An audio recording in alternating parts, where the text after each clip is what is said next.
Assalamualaikum warahmatullahi wabarakatuh. Perkenalkan, nama aku Dewi Aminata Soleha dengan nomor NIM 05328731. Aku dari jurusan Sistem Informasi. Pada kesempatan kali ini aku bakal menjelaskan mengenai perkembangan Pancasila dari masa ke masa. Oke, jadi di sini aku bakal mengambil fokus pada perkembangan Pancasila dari masa ke masa.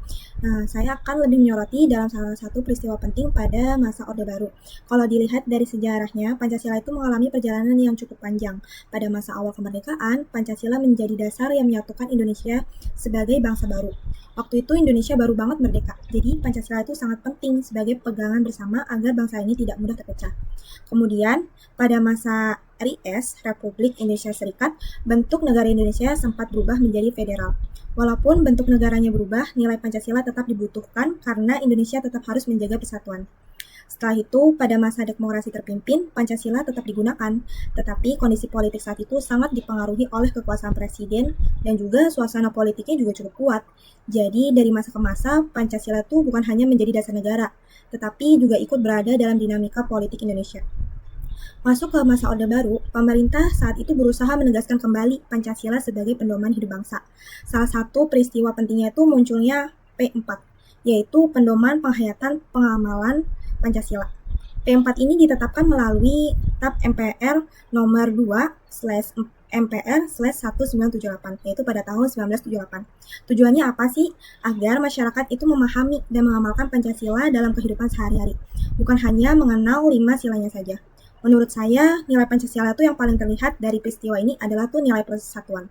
Ini sesuai dengan sila ketiga, yaitu Persatuan Indonesia.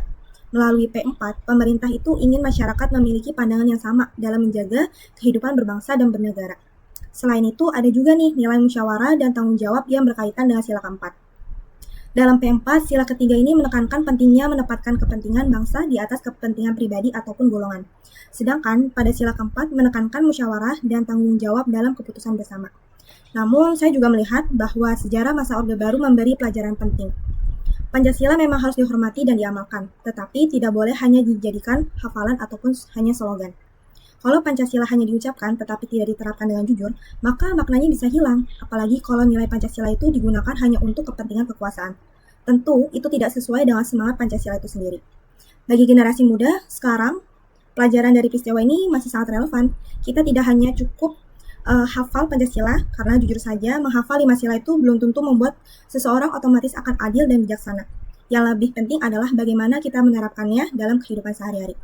Misalnya saja nih, kita menghargai teman yang berbeda agama, suku, dan pendapat. Tidak mudah menyebarkan kebencian di media sosial, berani berdiskusi dengan sopan, dan mau mendengarkan orang lain. Serta, yang tidak kalah penting yaitu peduli terhadap keadilan di sekitar kita.